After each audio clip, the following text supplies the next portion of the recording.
মৃত মানুষকে দাফন করার পর কবরের ওপর নারিকেল পাতা রাখা হয়, এটার বিধান আছে কি? প্রচন্ড শীতে ফরজ গোসল প্রয়োজন পড়লে কি কোনো ছাড় রয়েছে? অজুর সময় ঘন দাড়ির ভেতর পানি কিভাবে পৌঁছাতে হবে? মৃত ব্যক্তির উদ্দেশ্যে মসজিদে মিষ্টি দিলে কি কোনো সওয়াব হবে? নবজাতকের বমি কাপড়ে লাগলে নামাজ হবে কিনা? ব্যাংকে ডিপিএস করা কি হালাল হবে? মাগরিবের সময় ঘুমিয়ে বা শুয়ে থাকা বা খাওয়ার বিধান সম্পর্কে জানতে চাই। যে ঘরে সূরা বাকারা পড়া হয় সে ঘরে জিন শয়তান প্রবেশ করতে পারে না, এটা কি সঠিক? কোন কাজ করলে পরিবারে অশান্তি দূর হবে ও আর্থিক সচ্ছলতা ফিরবে? কোরআন মজিদ কি শুয়ে শুয়ে পড়া যাবে? নামাজে তেলাওয়াতে ভুল হলে কি সেজদা দিতে হবে? খাটের উপর দাঁড়িয়ে নামাজ পড়া যাবে কিনা? আর বিলম্ব না করে চলুন আপনাদের যে প্রশ্নগুলো ইতিমধ্যে আমাদের কাছে চলে এসছে সেগুলোর উত্তর দিয়ে আমরা শুরু করি। এরপরে বোন সাদিয়া ইসলাম জানতেছেন, লোকমুখে শুনেছি জীবদ্দশায় 1 কেজি সুরমা লাগালে সে জান্নাতি, এটা কি সঠিক? না বোন, এরকম কোনো কথা নেই যে 1 কেজি পরিমাণ সুরমা লাগালে সে জান্নাতি হবে। তবে হ্যাঁ, মৌলিকভাবে সুরমা লাগানো রাসূল আকরাম সাল্লাল্লাহু আলাইহি ওয়াসাল্লামের সুন্নাহ এবং সে বিষয়ে নবী সাল্লাল্লাহু আলাইহি ওয়াসাল্লামের সুস্পষ্ট নির্দেশনা রয়েছে। আমরা সুরমা লাগাবো আমাদের সাধ্য অনুযায়ী, তবে 1 কেজি পরিমাণ লাগাতে হবে এমন কোনো কথা নেই, এটি মন গড়া কথা। মহিমা মাহি আপনি জানতে চেয়েছেন, নবজাতকের বমি কাপড়ে লাগলে নামাজ হবে কিনা? দেখুন, বমি নাপাক, সেটা নবজাতক হোক অথবা প্রাপ্তবয়স্ক কেউ হোক, সবার বমি নাপাক, যার কারণে এটি লাগলে নাপাক হয়ে যাবে। এমনি নাসিমউদ্দিন আপনি জানতে চেয়েছেন, অজুর সময় ঘন দাড়ির ভেতর পানি কিভাবে পৌঁছাতে হবে? দেখুন, পানি এভাবে কোষ করে ধরে আপনি যেভাবে ভিজিয়ে রাখেন তাহলে সেক্ষেত্রে যত ঘন দাড়ি হোক না কেন গোড়ায় চলে যাবে। সজল শেখ আইডি থেকে আপনি জানতে চেয়েছেন, ব্যাংকে ডিপিএস করা কি হালাল হবে? শুধু ব্যাংকগুলোতে ডিপিএস করা হারাম হবে, যেহেতু সেখানে আপনাকে সুদ দেওয়া হবে, সুদ ভিত্তিক লেনদেনের চুক্তি আপনার সাথে হয়ে যাবে সেজন্য। আর ইসলামী ব্যাংকগুলো যদি হয় তাহলে সেক্ষেত্রে বেশ কিছুটা ছাড় রয়েছে এবং সেটি কিছুটা কোনো কোনো ক্ষেত্রে এটি সন্দেহের মধ্যে পড়বে, শুবহাতের মধ্যে পড়বে, বাকি মৌলিকভাবে অন্য কোনো উপায় যদি কারো না থাকে এটি নাজায়েজ বা হারাম সরাসরি হবে না। তবে অ্যাভয়েড করতে পারলে সেটাও ভালো, যেহেতু সংশয় বা সন্দেহ সেখানেও রয়েছে। মুজাহিদুল ইসলাম শওকাত আপনি জানতে চেয়েছেন, যে ঘরে সূরা বাকারা পড়া হয় সে ঘরে জিন শয়তান প্রবেশ করতে পারে না, এটা কি সঠিক? যদি সঠিক হয় তবে সূরা বাকারা কতটুকু পড়তে হবে? বা মুজাহিদুল ইসলাম এটা সঠিক এবং এ সম্পর্কে রাসূল আকরাম সাল্লাল্লাহু আলাইহি ওয়াসাল্লামের স্পষ্ট হাদিস রয়েছে।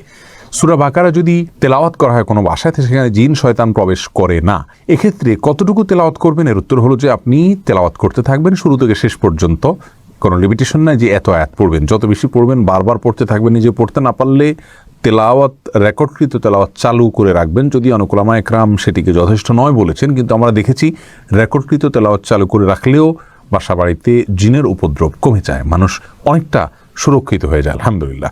নুসরাত জাহান ইমু আপনি জানতে চেয়েছেন, মৃত ব্যক্তির সামনে আগরবাতি জ্বালানো যাবে কিনা? দেখুন, আগরবাতি মূলত জ্বালানোর নির্দেশ হলো সুঘ্রাণের জন্য, অতএব মৃত ব্যক্তিকে রেখেছেন, তার দেহ থেকে কোনো দুর্গন্ধ আসতে পারে, সেই জায়গা থেকে আপনি সুঘ্রাণ যুক্ত কোনো কিছু ব্যবহার করতেই পারেন, আগরবাতি জ্বালাতেই পারেন। এছাড়া মসজিদে আগরবাতি জ্বালানোর কথা মুরাদুল্লাহ তাআলা বলেছেন। ইমানদারের বাসা বাড়িতে আগরবাতি অথবা ধূপের আপনার ধোঁয়া এটা প্রজ্বলন করা হবে সুঘ্রাণের জন্য, এটি ভালো, এটি খারাপ কোনো কাজ নয়, তবে মৃত ব্যক্তির জন্য করতেই হবে এমন কোনো বিষয় নয়। এরপরে আব্দুল্লাহ মাহমুদ জানতে চেয়েছেন ইউটিউব চ্যানেলে, নামাজে তেলাওয়াতে ভুল হলে কি সেজদা দিতে হবে? দেখুন, নামাজে যদি তেলাওয়াতে ভুল হয় তাহলে সেজদা দেওয়ার ব্যাপার নাই। আপনার ভুলটা হয় অর্থ বিকৃত হওয়ার পর্যায়ের ভুল হবে না, তাহলে তো কোনো অসুবিধাই নেই।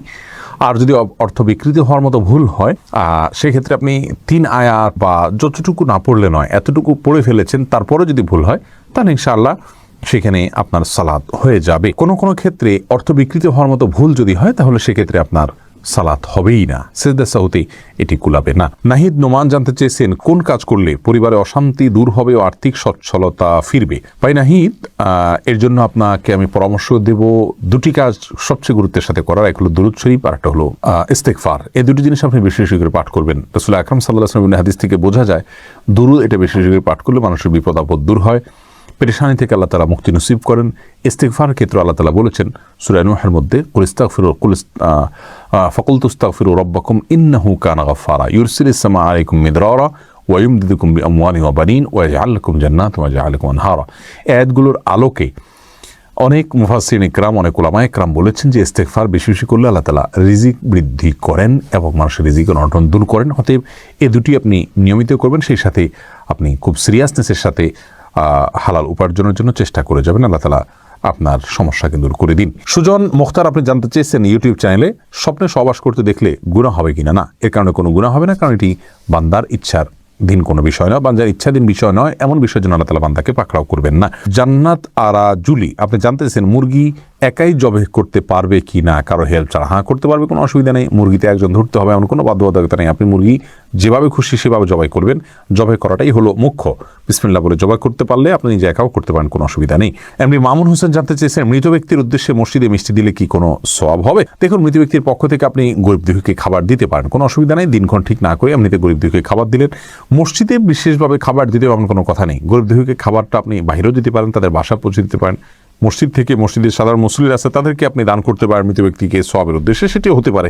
কিন্তু এটিকে আমাদের দেশে যেরকম সিস্টেম বানিয়ে নিয়েছে এমন মানুষ, যে কেউ মারা গেলে মসজিদে মিষ্টি পাঠানো, জিলাপি পাঠানো, মুসল্লিদেরকে খাওয়ানোর জন্য, এরকম কোনো নির্দেশ, আলাদা পার্টিকুলার নির্দেশ ইসলামে দেওয়া হয়নি। তবে হ্যাঁ, গরিবের পক্ষ, এই মৃত ব্যক্তির পক্ষ থেকে আমরা সাদাকা করতে পারি, তারই অংশ হিসাবে খাদ্যদান হতে পারে। সেটি গরিব অসহায় মানুষকে প্রাধান্য দিয়ে দেওয়া উচিত।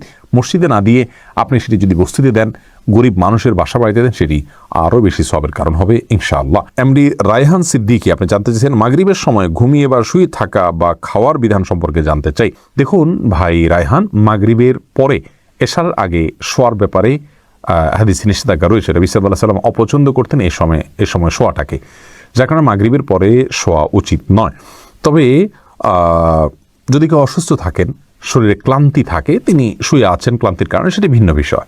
কিন্তু সাধারণ অবস্থাতে এই সময় ঘুমানো নিষিদ্ধ, কারণ এই সময় ঘুমাইলে আপনার এশার সালাত তরক হয়ে যেতে পারে। তাছাড়া সকাল এবং সন্ধ্যার সময়গুলো আল্লাহকে স্মরণ করার সময়, জিকিরের সময় যেন এই সময় ঘুমিয়ে কাটাবেন না। শুধু সামান্য একটু শুয়ে থাকা, এটা ভিন্ন বিষয়, এটা ইনশাআল্লাহ নিষেধাজ্ঞার আওতায় পড়বে না। এরপরে রাশিদুল ইসলাম শান্ত জানতে চেয়েছেন, প্রচণ্ড শীতে ফরজ গোসল প্রয়োজন পড়লে কি কোনো ছাড় রয়েছে?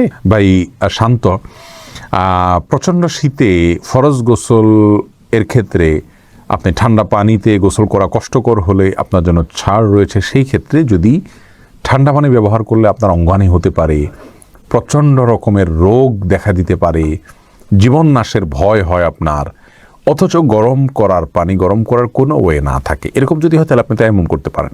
এরকম কোনো সিচুয়েশনে যদি পড়েন, এরকম কোনো জায়গায় যদি থাকেন। কিন্তু সচরাচর আমাদের দেশে যে পরিমাণ শীত পড়ে, কিছু যে এলাকাতে পঞ্চগড় ইত্যাদিতে অনেক বেশি শীত পড়ে, সেখানে এরকম কোনো সিচুয়েশন থাকতে পারে।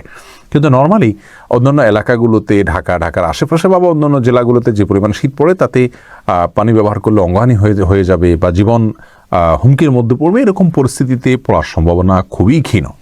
সেই জায়গা থেকে এটি আমাদের জন্য করা জায়েজ হবে না, অর্থাৎ তায়াম্মুম করে নামাজ আদায় করা জায়েজ হবে না, গোসলই করতে হবে।